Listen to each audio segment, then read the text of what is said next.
I used to think moving into an HOA neighborhood meant peace and order. I was wrong.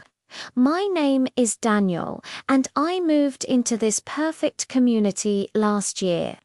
The lawns were manicured, the houses looked identical, and everyone waved like they were in some fake commercial. But the real power wasn't in the houses. It was in one woman, Linda, the HOA president.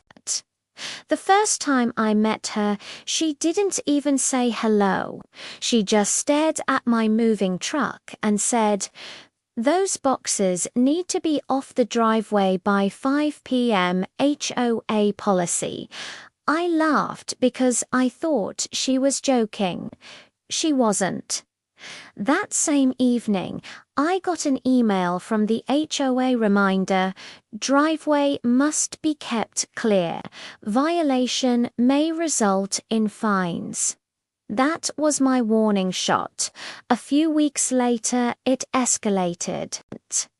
I got a $150 fine because my grass was too long. It had grown maybe 1 inch. Then another $75 fine for having a non-approved flower pot on my porch. It was just a blue pot. That's it. Every time the emails were signed.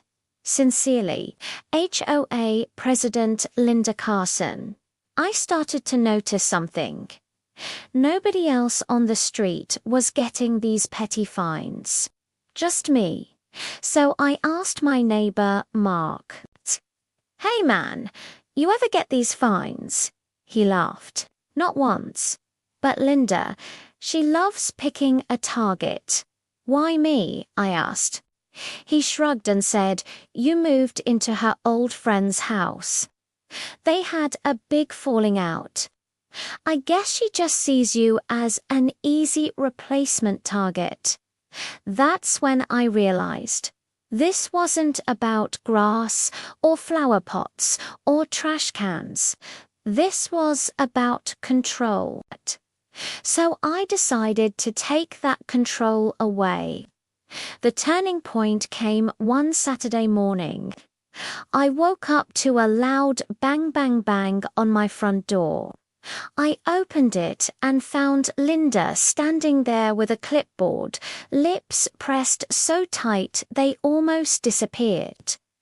"Daniel, your fence is 2 inches higher than HOA standards. You'll need to get that fixed, or it's a $300 fine." I stared at her. "Linda, the fence was here when I bought the house." She smiled, a fake, sugary smile. "And now it's your problem." She turned and walked away. That's when I decided, I'm done playing fair. I went inside, made a strong coffee, and started digging. I reread the HOA handbook. Buried deep in the legal jargon, I found a beautiful little gem. All HOA board members are required to disclose any financial conflicts of interest with contracted vendors. Interesting.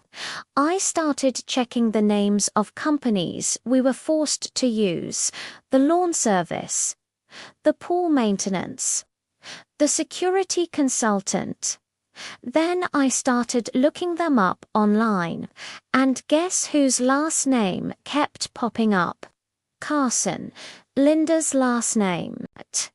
Her husband's company was the security consultant. Her cousin owned the lawn service. Her brother-in-law was doing the pool. All those mandatory HOA fees. They were basically funneled back into her family. Conflict of interest. And according to our own rules, that was grounds for removal. I spent a week collecting everything.